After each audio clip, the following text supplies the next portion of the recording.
I have a question that I think, considering who we're having in for interviews today, is very relevant. Okay. How do you guys receive the news? Oh, I try to go to websites still. Really? I Yeah. always pictured you like newspaper and coffee with your fancy ass No, dog. I on the wake patio. up and I start scrolling, doom scrolling on Blue Sky, and then I get overwhelmed. That's usually how I get my first batch of news. And then Okay. throughout the day, I'll go to like a couple of news sites just to be like, what's going on? Interesting. And then, the various push alert that's like, the world's ending. Okay. That's how it comes. Yeah, I am also a doom scroller. I love TikTok. Not just like, I do. So like, I have very eclectic taste. I know every facet of pop culture that's going on. Like, there's an ecosystem on TikTok and a news cycle on TikTok. Mm-hmm. And then there's like the world news and stuff, and that's also on TikTok. Right. And then there's drama around the people who report the news on TikTok, Of course. which is great. Because everybody's got like an internal bias that people want to combat with their own bias, and then you're just like in this mess of like news. Or even it's like sometimes there are very reputable journalists who report the news on major media outlets and are not doing it with the most integrity. And TikTok's the place where, people will call it out. and so Yeah, it's yeah. pretty great. What about you? Reluctantly. I try to avoid until the news feels big enough to like broach that barrier of reality where it's like that's how I had been up until like a month ago, and then lately I've been like, if it gets to me, it's a big deal. I try to like news. avoid it until it's like it's in my reality. I'm always trying to find like an honest take because the Daily Planet doesn't exist in our world.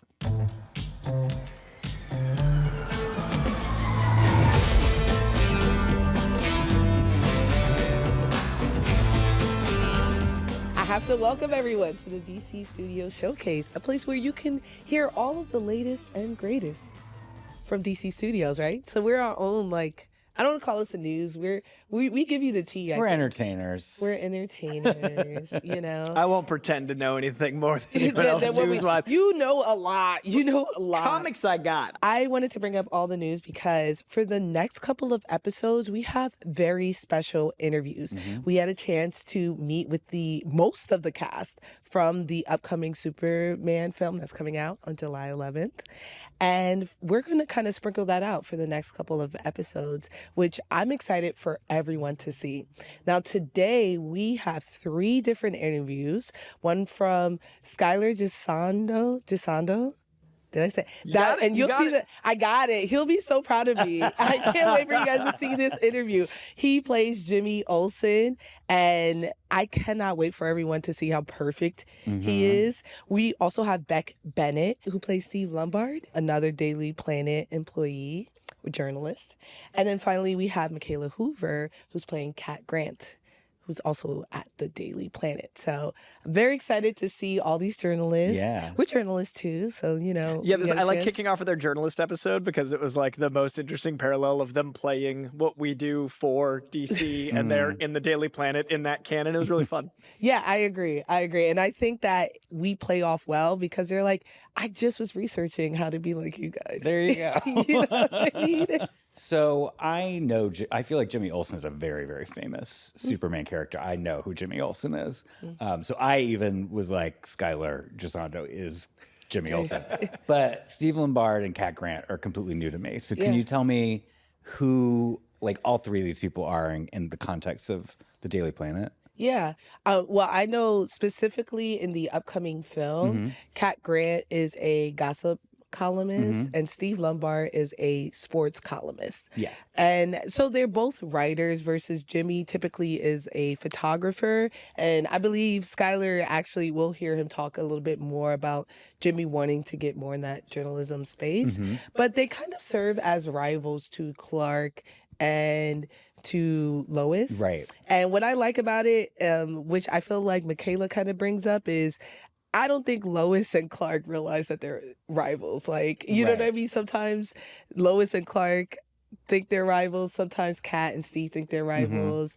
One of my favorite depictions of them is in my Adventures with Superman, where Kat and Steve are competitive and Lois wants to be like them, and so does Clark, but they're not even tripping about that. Right, yeah, So yeah. I'm excited to see how they're going to look like in the film. What about you? I think the bullpen's fascinating because there's like kind of an inversion between the two. Kat is using people's expectation of her against them. Like Right. she's smarter than she presents, whereas Lombard is a bit the opposite, where he like thinks he's like He's all throwing that, his weight around. He's a little denser. Yeah. And I've always liked the dynamic of the bullpen because you've also got like Perry White, who has to deal with these crazy cast of He characters. has to manage them all, Yeah, and it's interesting how comics have had the bullpen in so many iterations in so many different ways, and it's such a piece of the human experience. And I think it's a great expositionary tool in comics because it gives you the scope of the world, it gives you dynamic characters, but it also gives you an inherent integrity. So I think there's a reason newspapers are so prevalent in comics even today, even though I don't know anyone who reads the newspaper. It's still a commonality amongst comic books. Right. They update it though. Like At times, yeah. They're not reading print. Right. now. They'll be scrolling. publishing. If you're in Metropolis, you're doom scrolling the Daily Planet all day long. Like the rest of us. Yes. Like in modern Superman comic books, you'll see Lois on her computer. Right, of course. Writing. Yeah. You'll see She's not a word processor. exactly. I mean, obviously there are times we've seen them on typewriters. Yeah, but of this course. is not the time. They're Yeah. on a computer when they show the actual news story because a lot of times we'll see the news story as they write them. They'll fill the page so it looks like you're reading it on the internet. Right. Instead of like before it would show Picking a up the- newspaper coming down. So at least they modernize it in that way. But I love the idea of that, like the universality of wanting the world's truth. And I feel like that's a cool thing about the Daily Planet. I agree. They're very cool. Who do you relate to the most as a daily, like if you were going to, if you wanted to be I at the Daily feel Planet? like I would be a Skyler or a Cat. Okay, but what character would you What Yeah. character? Ooh, let me think. I want to be a Jimmy, but I think I'm a Cat. I really do. I really think I'd be into the tea and the gossip. Yeah. But like still a very good journalist. There's Sure, some yeah. investigation in gossip, right? Like Deep Throat was a gossip journalist technically, right? Well, that whole situation he was a is source, like it was a source, but like that was still like gossip, right? Yeah, that was yeah, still yeah. tea on just I mean, in a way, that's fair. Tyler, about you? Oh, gosh, I don't know. I mean, I would like to think I'm like a Clark Kent. journalist. Yeah, You're but- Lois. Oh, I don't think I'm not like an investigative. I was never an investigative journalist. That's fair. I was like a Steve Lombard, but for movies. For movies, Yeah. okay. Because That's I don't fair. care about sports. Yeah. Yeah. This is a Steve over here. That's a Steve. Well, let's ask you. comics. You definitely give Steve vibes for comics. Yeah. I'm somewhere between Steve and Jimmy. It was the full confidence Fair, in yeah, Steve. yeah, yeah. I feel I mean, like yeah. I got Jimmy, vibe, but I've also got Steve vibe. Just because you're a redhead doesn't mean you're No, but Jimmy. I always He has feel the like I'm just kind of excitement, like. the little boy excitement. Excitement, Yeah. And yeah. then like I that's kind of true. just like end up places and I'm like, I know what I'm doing. Like I feel like I'm Right. just like figuring it out as I go. And also a little overconfident like Steve. So I Like feel like Steve? I'm an 80 Steve, 20 Jimmy. That's fair. I think the great thing about Steve and Coy is that it is confidence, but it's confidence from a wealth of knowledge, right? It's not like they're just. I do try to talking. actually back it up as best I can. Right. Yeah, You that's fair. do. You trust me. You do. This is one of the communities though that you cannot cap. You know Oh, what I no. mean? Like We're a wiki away from a problem. it's not even a wiki. Like in real time, they will correct you Yeah. on something from like 80 years ago, and I'm like, you are 18. What do you know about this thing? And what's crazy is like we're in a conversation right now, and you'll be like, I remember one of our first episodes. You're like, there's times where Superman's being depowered, right? And I referred to All-Star Superman, which is technically him getting overpowered, which caused him to act in a depowered way because he was like facing his own mortality. And like the comments were like, he obviously didn't read the comic because he wasn't depowered, he was overpowered. I was like, I was using it metaphorically for the humanity. So ever since I've been like, all right, nerds, I'm one of you. Let me prove it. I got you. Yeah, you have to be specific when you're talking about anything, or they'll correct you, which is hard for me because I not only speak in hyperbole, but I talk a lot about themes and like, I joke a lot. It's vibes. It's capturing the vibe. It's the vibe. Like and they want the facts, the details. Yeah. Like, remember I explained Superman Lost to you? And Yeah. it was like, oh, this, and that. I know they're going to be like very upset at the way I explained the. Well, let me say my mother corrected the episode where we talked about Harley and Poison Ivy as being like Mary Tyler Moore and Rhoda. She was like, she texted me that day that dropped. She's like, they were not roommates. Rhoda lived next door. And I was like, shit. Corrected. But just so you know, it's not just comic geeks. It's all geeks. It's all geeks. Oh, it's anyone that loves their stuff. Yeah. And I say that with passion and love. Yeah, absolutely. I love that. Yeah. I love that. With that being said, let's get to the first interview. We have Skyler Gisondo, who plays Jimmy Olsen. And may I say before we even get to it, he's perfect. He is. He's perfect. He I'm is. so excited. And of course, you probably recognize him from The Righteous Gemstones. He's also in Santa Clarita Diet. Yeah. My favorite appearance of his is Licorice Pizza by Paul Thomas Anderson. I love him in Booksmart. Booksmart's my he's favorite also appearance. very good at Booksmart. Yeah, he's Booksmart. fantastic. But he just he has a way of especially in Licorice Pizza, he's sort of smarmy, but he's still so adorable and funny. I don't know. There's just something really likable about him. And Skyler, he reminds me of Zendaya, where they're both very youthful people and they play youthful characters. For over a decade, both of them have been teenagers and people around 20 years old.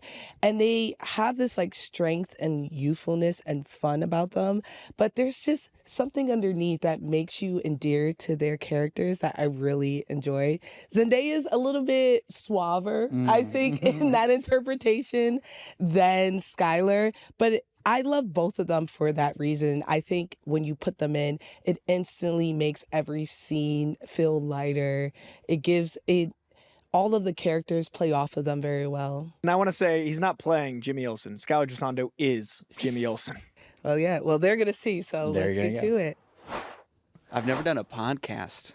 I'm It's so a video nervous. podcast. What are you nervous about? I don't know. The mic makes everything very serious. You know? Really? Yeah. You're in so much stuff. Don't worry about it. Yeah, I think you're so I'm natural. kind of honored it's your first podcast, though. Yeah, It's this nice, is man. an honor. I know it's being held, but my instinct is to hold it. I know. Oh, you will feel that instinct. It's so odd because I've been watching you on TV for a while, and I was like, this is natural. But you've been playing like a teen young man for your whole career. I feel like that'll stretch for a while. Yeah, totally. Thank you. You're welcome. I just started watching Righteous Gemstones. Yes. You're incredible in it. Oh, thanks, Frank. You're welcome. Thank you.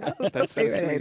We should get started. Yeah, let's do it. So we're here today with Skyler Gisondo, who plays Jimmy Olsen in the latest Superman. Thanks so much for coming. Thank you for having me. And congratulations. We're so excited about this movie. Me too. I want to start out hearing your kind of pop culture origin story. What was the movie or TV show that you loved as a kid, and even were thinking oh, this is something I might want to do one day? I was obsessed with two movies.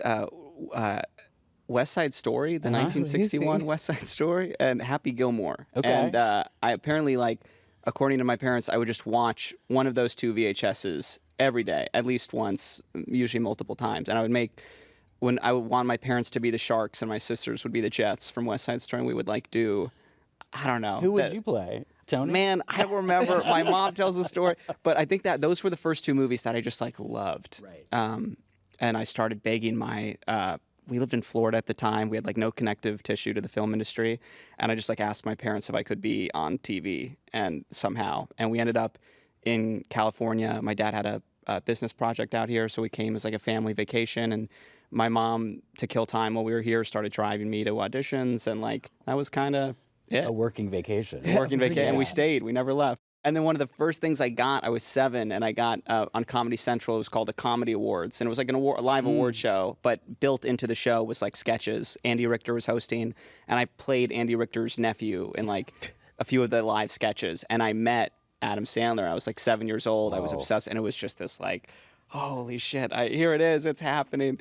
And he was so cool, and it was the greatest night of my 7-year-old life, and still to this day one of the greatest. Yeah. Were you watching Happy Gilmore at 7? My uncle was watching me for the weekend and showed it to me, and my mom was pissed about it. Yeah. Yeah, it was too late by then. It was too late. I definitely should not. And then I would recreate the scenes at. I couldn't pronounce. I had a speech impediment. I couldn't. Can you curse on this? Yeah, you could go definitely for it. curse. I couldn't pronounce my F's. So the scene where he's down on the green and he's like, "That's your fucking home, ball. Go to your home." My mom they came back. My uncle had me for the weekend. She picked me up. We went to the park, and I was just yelling. I said SLs instead of F's. So I was like, "That's your slucking home, ball. Go in your slucking home." My mom was like, "What the fuck are you talking? What did you do?" And she called my uncle. He's like, "I did show him Happy Gilmore." You're like, that was me. I did mess up. Yeah. Now, Jimmy also, at least to me, had this like innocent like feel to him. What do you feel like you brought to Jimmy in this film? I don't know. Hopefully something good. I haven't seen it yet, so I brought my best. You brought your I best? brought my very best effort, and I hope it sufficed. But again, like this, it was one of those cases where people were showing me during the casting process, like people online were like, "This is, Skyler should be Jimmy," because I kind of look like freckles and I kind of look like him, and so it was one of these like incredibly rare instances where it sort of felt like it was lining up in this incredible way, and like. James said that from the very beginning. He was just like, "You're Jimmy, man. You're it." So it just like worked in this kind of wonderful way where I guess like whatever they were looking for, that was kind of the vibe I was bringing to the table, and so I didn't require too much of me, I guess. That's natural. awesome. Yeah. Of the all-time great like casting lists, like, dude, you're Jimmy Olsen. Like, I've honestly, this is my favorite casting in like a decade. Like, truly, you are Jimmy Olsen. Dude, I hope I don't disappoint, man. Thank you. Everyone's like so excited. I'm like, dude, let's get the expectation. You said bring it down. Let's lower it down. That's actually a very Jimmy thing to say. So There that's you go. excellent. I can't escape it. Yeah. It was one of those casting that, like, when it was announced, everybody was like, "Oh, of course." Like, where are we gonna go? Where is Jimmy at in his career by this time? Like, he's in a good spot. I think he's a little bit hungry for more. He's a kind of a photojournalist, and I think he wants to be also more involved in the writing component as well. He cares a lot about the stories, but he's in for a young guy at the Daily Planet, kind of climbing the ladder. I think he's doing pretty well. okay, Yeah. okay, that's cool. Wait, if it makes you feel better, Jimmy gets a Pulitzer at one point. Whoa. Yeah, in the When? comics. Yeah, he Does got he- a Pulitzer. I totally knew that. I read Yeah. all of the comics. His dating life is also His dating life You're is dating doing. Banshee Yeah, right now in the comic books. Who's What am I incredible. doing? Dating Silver Banshee, this incredible villain. That's very hot. issue number. That's the current issue number 5 of the volume that just started 2 years back. It's Yeah. early recent yet. Okay. I think I'm right behind that one. Yeah, that's why I haven't gotten to So it yet. tell me more about your research into. Oh, very, very deep research. Yeah. Not unlike how I would imagine Daniel Day-Lewis approaches course, yes. his roles, entrenched. I really did, before we did the movie, in a very sweet way. When you're doing Superman, everyone in your life in this very well-intentioned way is like, "Holy shit, Superman!" Are you like? So in an attempt to not spiral and like freak out, I was kind of like, "That's just it's gonna be fun. It's not a big deal." Like, and I almost intentionally didn't want to dive into like the history and just feel this like weight of like, "Holy shit, we have such a responsibility to get this right," and like, look, everyone who's come before us, and like, so I kind of just came in freestyling, man. So hopefully that works. So you can't. So like photojournalism research. Can you name your top 5 favorite photojournalists? hard I pressed. don't know kidding. what I the can't time name constraints any. are. Yeah. I have. A single photojournalist. So that's I could fine. do a top 25. Oh, Yeah, of course. yeah, but we don't really have to. No, we don't have I'll to write do it to that. you guys. Yeah, Thank you. please. Thank you. And we'll post it like behind us as the interview goes. Just a steady crawl. Skyler's the list greatest. as given after the interview. Just scrolling bar. I wanted to finish this off about a very special aspect of Jimmy Olsen, which is that he highlights a certain characteristic of Superman, either his humility, his kindness, things like that. What do you think your Jimmy highlights in David's Superman? Wow, great question. Maybe like Jimmy in the movie, we really are just like David and I got the opportunity to hang out a bit before we started filming and kind of just became like easy friends. And our scenes are very like the little stuff we have together. We really are just kind of like buddies, and there's a real sort of ease to it. And it's kind of like I feel like an opportunity to see like the human like side of Superman. And so maybe with David, just also the chance to, David's so yoked in this movie. He's huge in this movie, right? And I feel like I gave him the opportunity to feel like talking to another dude of similar body. Obviously, of course. yeah. He gets to relax, because Yeah. very rarely does he meet someone where he's like, this dude also lifts jacked. and gets Yeah. it and is jacked. and so we could kind of bro down on the level in that way. I definitely get that bro vibe. Yeah, we Yeah. bro down. Yeah. Share like workout tips. A lot of routines. workout. More. Yeah. With that answer, can I just say that is one of the questions I have to ask the man, and also the freestyling introduction to Jimmy Olsen. You are once again playing Jimmy Olsen right now in this chair. This Yeah, I love it. I'm having an experience in real life of having read, like, you turn into a turtle in the comic books, and right now I'm like, yeah, that tracks. Yeah. You call him a turtle, Corey? Jimmy Olsen turns into a turtle, dates Silver Banshee, and like all your responses are like just flowing, freestyling Jimmy Olsen, man. I love it. Thanks, man. That's one of my favorite issues, the turtle. Yeah, I can sense that in you. love it. I got the vibe. The turtle issue is definitely it. Yeah. Well, thank you so much for joining us. Thank you, Skyler. Frankie. Thanks for having me, Yeah. Tyler. Nice to meet you guys. Thanks Yeah. so much, This man. is awesome. Your first podcast. How do you think you did? How was it? Up to you guys to decide. A plus. A plus, okay, Yeah. cool. Yeah, you guys make it very easy.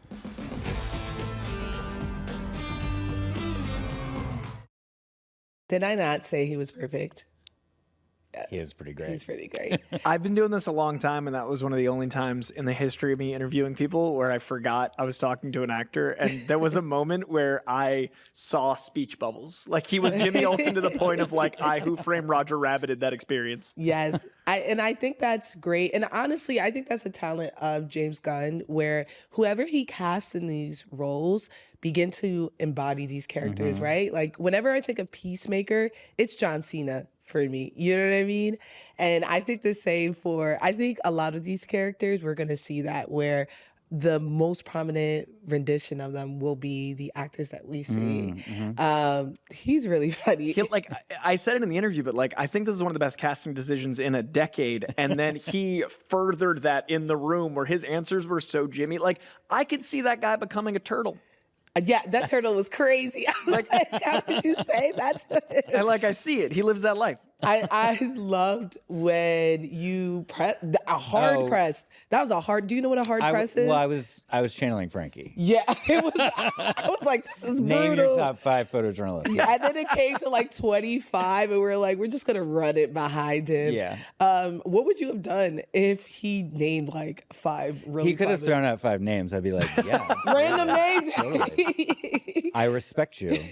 I have no idea who they are. I would have made up like ridiculous names like Rexplode. Well, that's not made up, but still, like I might have caught that one. you would have caught it, right? That's the thing. I would have slipped into a comic, and Corey would have been like, Excuse Hey. me, correction. And our next guy too, though, like, he embodies in a really specific way. And what's fun is I already had associations of this actor in a very different mode because of everything he's done. And it's still very much the comic character it sat before us. It was a little uncanny. I felt like I was looking at two Kois. Obviously, we're talking about Beck Beck Bennett. Bennett. Yeah. I was like, so for those of you at home, our next guest is Beck Bennett. He was on SNL. He's a comedian. He's hilarious. And he plays Steve Lombard, which I think he's perfect for it. Even coming in, you guys are going to see, he had this cardigan on that was perfect. Yeah. And I was like, this is Steve right now. I wanted to ask him about the Eagles. It's the only thing I know about sports is Yeah. Eagles. So yeah, let's bring him out. What's up, everyone? We are here with Beck Bennett. Yes. Incredible. We're so excited. We're here to talk about Superman. You play Steve Lombard. Yeah. Right? Yeah, I play Steve Lombard. Lombard, I say right? Lombard, but I don't know. Yeah, I don't even know if I'm saying it right. Well, let's Steve ask our Lombard? comic Steve correspondent. Lombard. I've always said Lombard, but it's fun because it's written, it doesn't get said aloud much. Like, we've all read it for years. Lombard is how I Lombard. think it. For some reason, when I say it, the Lom, it seems like I'm like putting too much weight on the It goes to the Lombard. mustache. Lombard. Like, Lombard's got like, Yeah. because there's the bowl, there's the curl, but the mustache is Lombard. Yeah, it gives it a little. There's weight in it. Yeah, you Lombard. snarl over kind the of have to mustache. sound like Lombard. Steve you know? Lombard. Yeah. It's like a little Midwestern kind thing. of element to it. Yeah. Who's the Lombardi? Is the Yes. Green Bay Packers coach? Yes. So it's kind of. I'm going to gloss over. I know nothing. I'm about just agreeing. I assume that's correct. So I've been starting out these interviews by asking everybody what their pop culture origin story is. So think of it like a movie, a TV show that you're obsessed with as a kid, and even made you think like, oh, this is something I want to do one day. Yeah. I don't know if I thought about like acting or, being in movies until way later, but my pop culture moment was probably the earliest one I can remember was in second grade. I was into collecting comic book cards and I was into the X-Men animated show and I was a buddy of mine in my second grade class. We would draw our own comic book heroes. So that was kind of, and then I guess that and Goosebumps. Okay. Yeah, like Classy. that's my first memory of being, connected to culture. Right. And then yeah. So, kind of as a funny person, someone getting into comedy, like what kind of attracted you to that?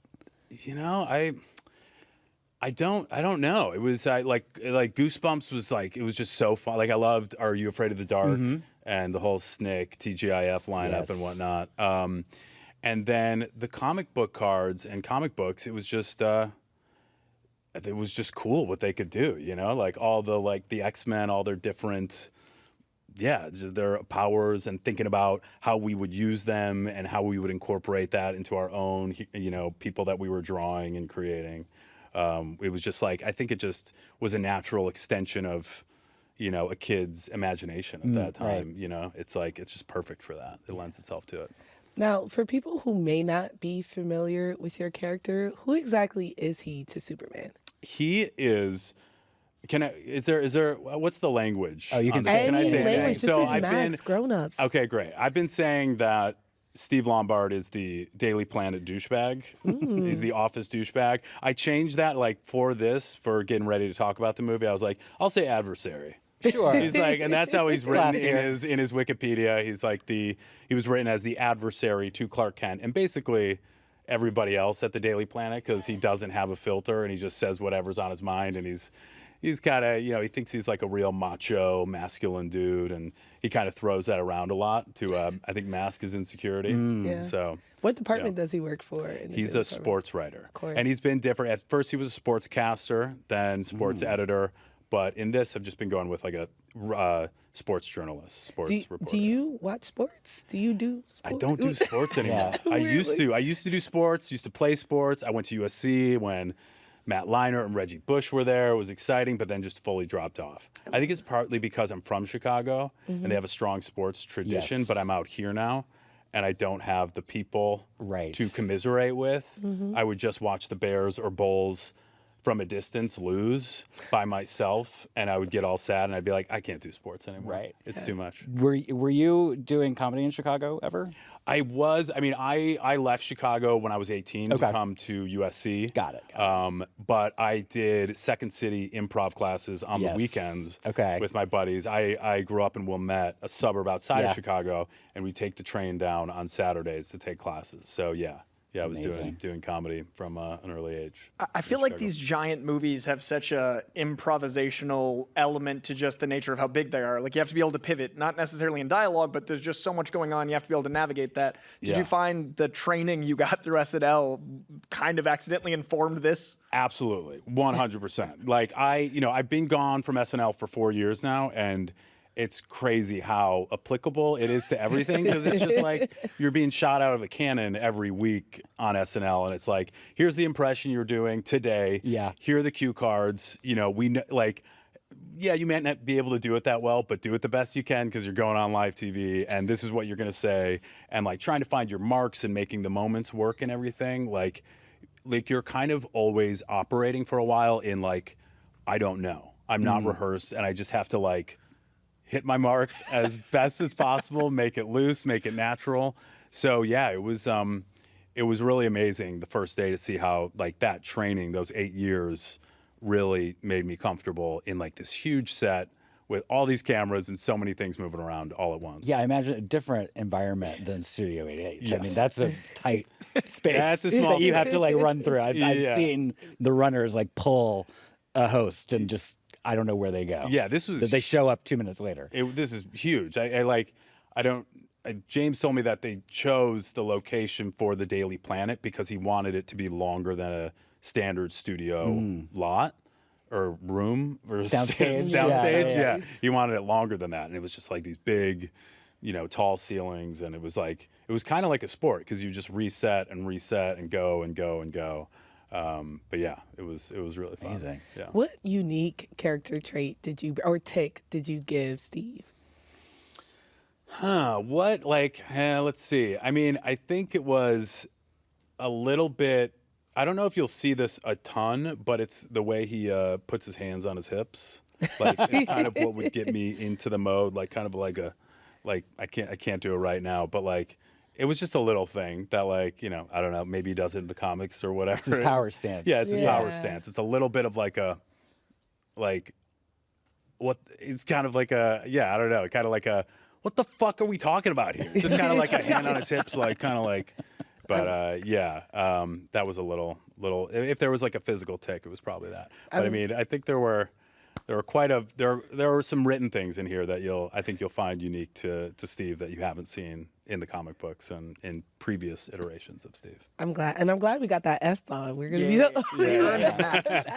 You saw me hesitating Yeah, too. yeah, I you was like, did. I don't know, but then I was like, this is Max, so I can kind of Go say for whatever it. I want. Go I'm for gonna it. say, And I it's don't want very to say it Steve. again. You know, you're like, It's this very is it. Steve. Yeah, It's very yeah, Steve. Well, yeah. thank you so much, Beck, for joining us. Absolutely. Superman comes out on July 11th. We cannot wait. I can't wait. I'm gonna get in the theater a couple weeks early and just position myself in a good spot. Just get Yeah, it. just sit there Just sit for there. weeks. Yeah. Love that. Yeah. Well, thank you. Thanks so much for coming. Yeah, thanks guys. Appreciate it.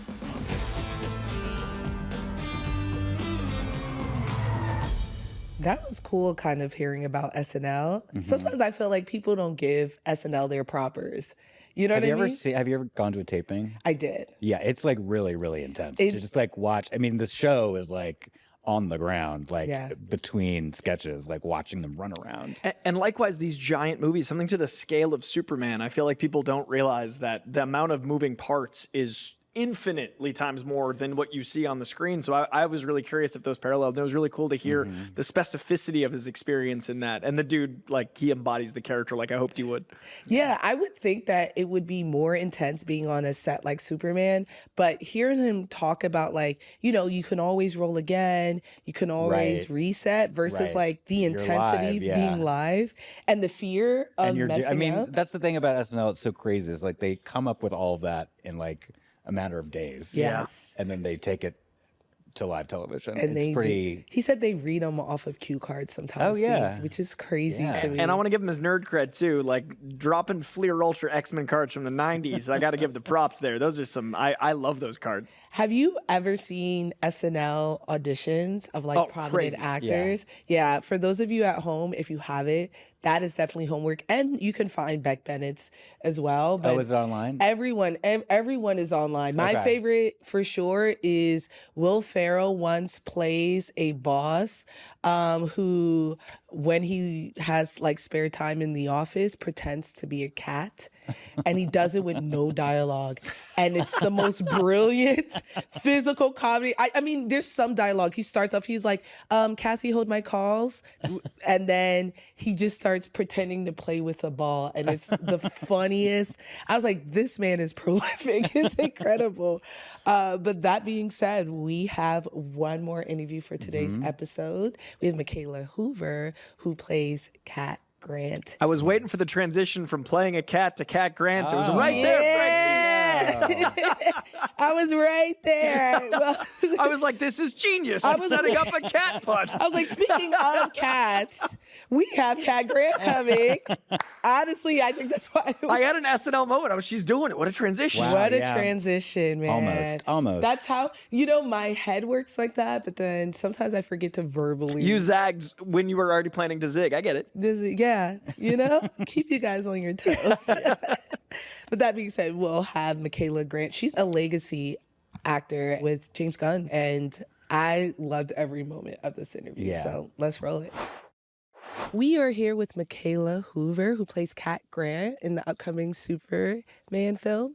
Thank you for joining us. Thank you guys so much for having me. So we've been starting a lot of these interviews by asking everyone their pop culture origin story, by which I mean when you were a kid, do you remember a movie or a TV show that you, like the first thing you were obsessed with, or Totally. even the thing that like made you want to do this for a living? Yes. So mine is so super cheesy, but I don't care. When I saw Scream in theaters, I mean, I always wanted to be an actress, but then I saw Scream and I fell in love with scary movies. And then Wow. I saw it 7 times in the theater. I snuck in every time.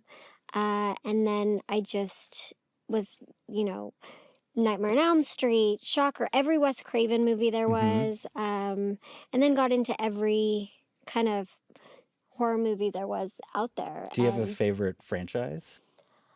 Well, Scream, of course. But then I would say Nightmare on Elm Street. Yeah, I mean, those are the two that I really, really like. Candyman's not really a franchise technically, but I really actually appreciated and enjoyed the remake. Yeah, I don't know if you same. guys have seen it. Yeah. I mean, I know Yes. this is DC, so I shouldn't be talking. No, you can No, talk no, about Scary it. movies, but- We were talking about Candyman at lunch. Not Yeah. Candyman, the new It's one. so It's underrated. incredible. Why Yes. is it so underrated? It's the best It's so film. slept on. I don't think horror gets the love that it Right? deserves. And right now we're in like a renaissance of it with like Nosferatu I'm so and happy stuff. about it. Yeah. Yeah. Oh, I love it. So I would say scary movies are like my comfort films. So I have like a very weird brain where that's the only thing that takes me out of my brain is I'll watch a scary movie and I'll feel very relaxed. Are you scared by them? I mean, are you spooked easily, or is it? Psychopath. No, I'm clearly a psychopath because I love them so much. No, I don't think I've ever watched a scary movie where I was like, oh, that's way too too scary. Wow. Okay. I think Talk to Me, if I would say like the last 10 years, Talk to Me, there was a point where my girlfriend and I were watching it and we like both went under the covers and we're like, oh, okay. Like, and I've never done that before. So maybe that's me maturing. I don't know.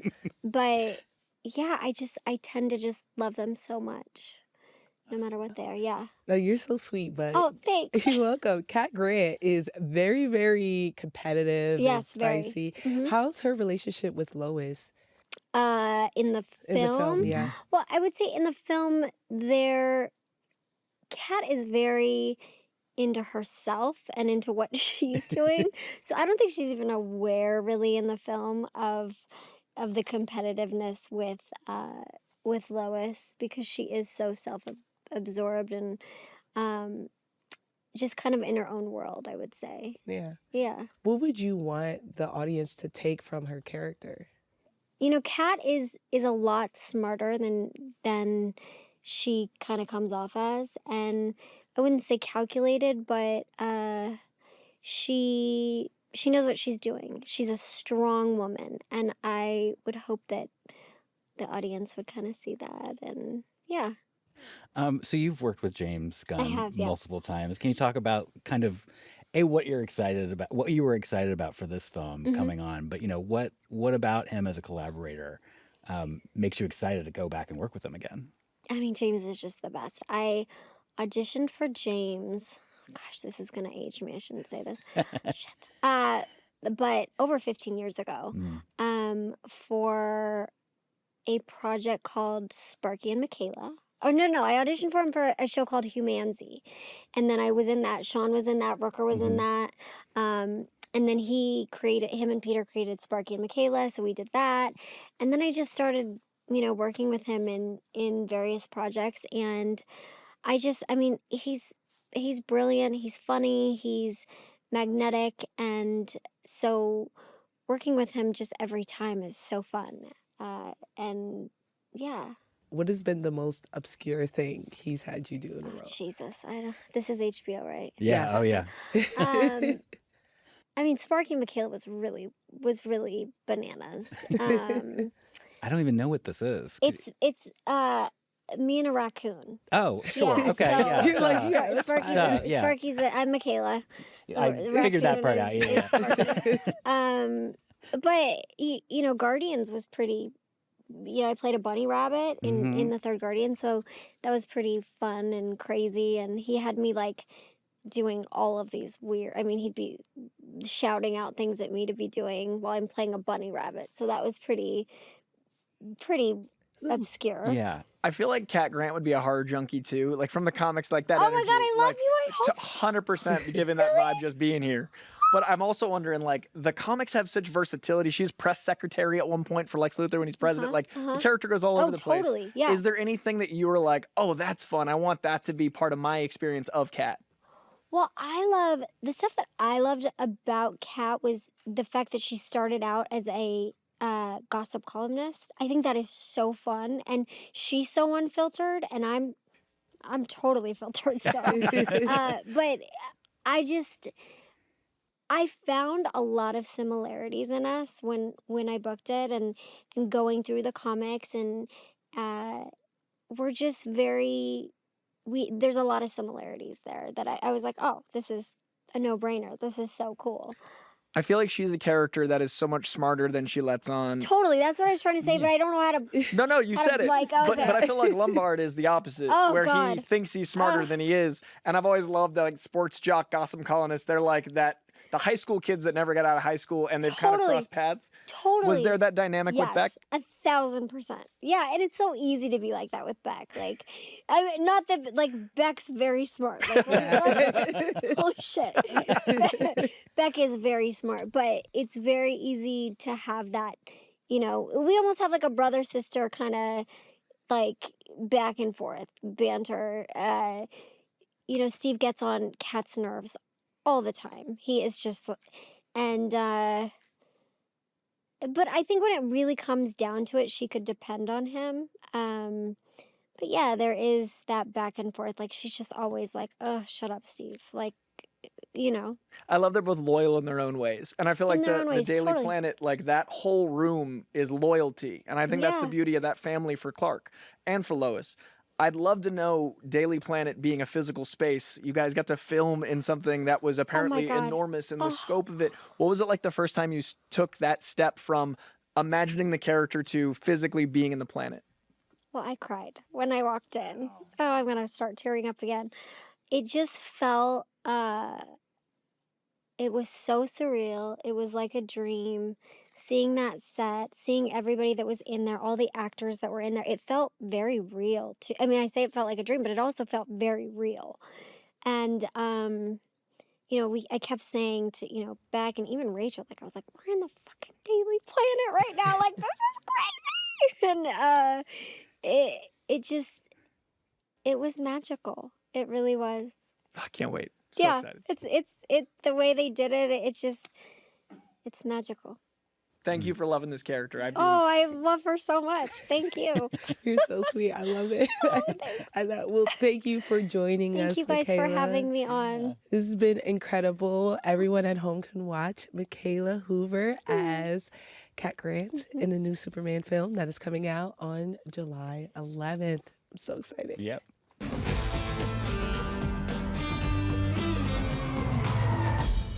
I would not have guessed she is a horror fan. No. She's so like sweet. very bubbly. And I love that she was like, I'm starting to be afraid of horror movies. Finally, I'm like becoming a real person. I feel like that means that you just have things to lose.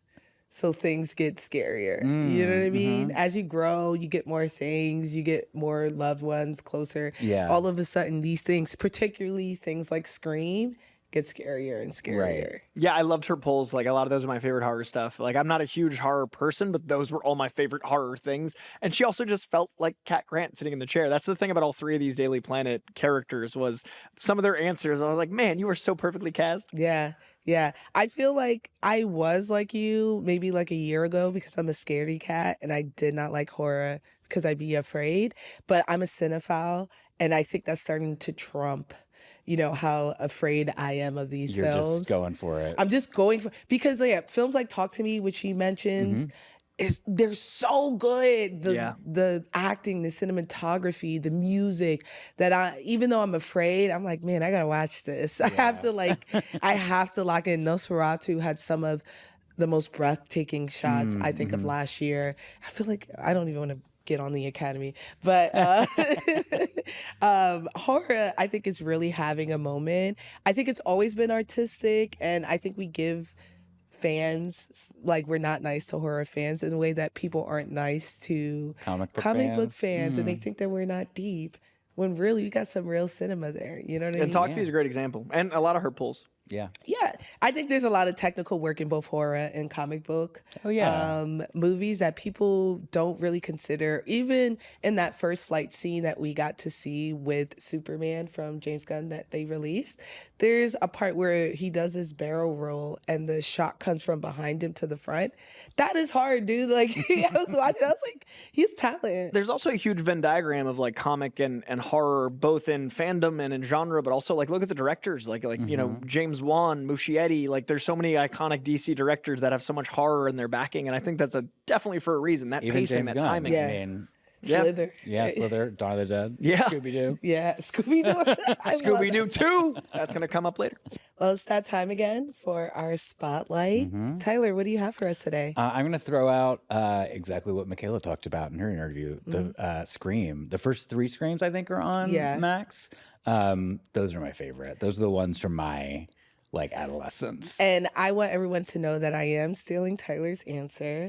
You were nice and you picked Scream. I did, since I've had this renaissance of horror films and watching them, I do love the first 3 Screams, especially since I'm a huge fan of Drew Barrymore. Okay. And I think her the 5 opening, minutes are the cold iconic. open of the first one is that It's really changed horror movies and slasher movies forever. I agree. And I also like, I think it's 5 and 6. When is it filmed in New York? Oh, yeah, the New with York one Jenna is fun, Ortega. yeah. I'm a big fan of Jenna Ortega. The voice of Superman, Jack Quaid, I'm just saying, in the new Screams. I want to give him That his is credit. true. Oh, he is. Oh, yeah. He's a And we Jack talk about Quaid Parker queen. Posey a lot. She's in number 3. She is in Yeah. number 3. Parker Posey is having a moment with Yeah, us. White We're Lotus. really Also, having- Scooby-Doo's Matthew Lillard, Scream 1. That's Look at also There's a lot of true. tie-ins, and Scream's just so good. I love the Yeah. Scream I franchise. actually only know him as Shaggy and nothing Yeah. else.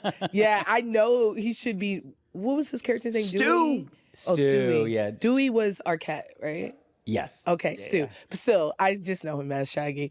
What do you have for us? My spotlight this week is actually a comic book, and I adore this book. This is inspired by the Peacemaker show. So if you love the Peacemaker show, if you like that take on these DC characters, this book is absolutely for you. It is Peacemaker Presents the Vigilante Eagly double feature. I wanted to get it word perfect. It is the longest title in comics right now, but it is that adult humor from Peacemaker. It is that approachability of Peacemaker. If you've never read Peacemaker in your life, you can still read this book. If you've never read a comic in your life, you can still read this book. And it's only a 5-issue miniseries with that very dark humor that I really dig. And on top of that, it is a double feature. So you get a vigilante side and you get an Eagly side. And the vigilante side is illustrated by one of my favorites in the game, the great Mitch Gerards, who did the Mr. Miracle book, which is one of my favorite comics of all time. So this is a highlight reel of glory, and it's actually got James Gunn consulting on it. So this whole world, if you love it, this book is for you. Peacemaker Presents Vigilante Eagly double feature. Check it out. Very awesome. So make sure you watch the Scream films and read some comics. Yes, please. Peacemaker, it's so good. Well, that's our show for today. Join us in 2 weeks where we sit down with Anthony Kerrigan, who plays Metamorpho, and Sarah Sampaio, who plays Eve Tessmacher. So that's going to be exciting. It's going to be fun. Yeah, fun pairing. And as always, if you want to check out the comics I talked about this episode and more, including that Superman number 5 at Skyler Gisondo, including this Peacemaker book, please check out DC Universe Infinite, which is DC's online comic book library, as well as always checking out your local comic book store. DC Universe Infinite is incredible. Hundreds of thousands of comics at your fingertips. Highly recommended. And be sure to catch new episodes of DC Studio Showcase every other Friday. You can watch it on Max's YouTube, or on Spotify, which I have to do a quick aside. I just got Spotify. I've been on YouTube Music. Oh. And I had a friend really sit me down and say, you are a maniac, and if people know this, they're going to think you're a serial killer. And so now I do So have... now you can make a playlist. Now I and can, share it and with I, me, oh yeah. my goodness, Spotify is gas. I have to say, Spotify is so good. Oh my goodness. Frankie's And I first love Spotify music. rap coming this Yeah. year. It's not even the rap. It's like blends and whatever. Yeah. They were spinning. I'm not going to hold you. But you could also listen to us anywhere that podcasts are available. So you can listen to us on Spotify, Apple Podcasts, anywhere else there are podcasts. Definitely check us out. Yes. And if you've made it this far in the episode and this far into the season, I mean, come on. I assume that you like us. So please let us know that with a good review, a 5-star review. 5 stars. Yeah. We only want 5 Yeah. stars out here. And if you have any questions, comments, or concerns, you can leave them in the comments on our YouTube video, or you can hit us all up directly. You can find me on all platforms at Fantastic Frankie, FRANKEY. Yeah. These days I'm on Instagram and Blue Sky Okay. at Tyler Coates. You can find me at YouTube and Instagram at Koijandro. Thank you all for joining us. We'll see you in 2 weeks. This was an OBB sound production for Max and DC Studios, hosted by Frankie Smith, Tyler Coates, with comic correspondent Koijandro. Executive producers for DC Studios, Phil Soponides and Gary Barbosa. Executive producers for DC are Mike Pallotta and Victor Diaz. The executive producer for Max is Becky Rowe, and producers for Max are Aaron Kelly. The executive producers for OBB are Michael Ratner, Scott Ratner, Arlen Konopacki, and Toby Lawless. Research producer Sam Harrison. Production manager Kevin Lynn, and the studio coordinator Elijah Matias. The director of photography Heath Gresham. The first assistant camera Chris Piper. The camera operator Ben Cohen. Gaffer, Arthur Garcia. Key grip, Sam Satoski. Key grip, Matthew Seast. Key grip, Alessandro Picasso. Production designer, Francesca Maldonado. Set director, Oscar Huezo. Lead man, Camilo Castano. Sound mixer and editor, Josh Falcon. On-set mixer, Darren Bowling. Composer, Ethan Walter of The Ringers. Post-production supervisor, Mariana Crisostamo. Editor, Jesse Holland. Assistant editor, Mark Alcacid. Hair and makeup artist, Kendall Shannon. Director of Creative Development and Social Strategy, Lenore Castro. Senior Coordinator, Creative Development and Social Strategy, Sharif Bukhari. Host coaching, John Luce. Talent booker, Tess Bartholomew. Production assistant, Terry Kraft. Antonio Cavallo.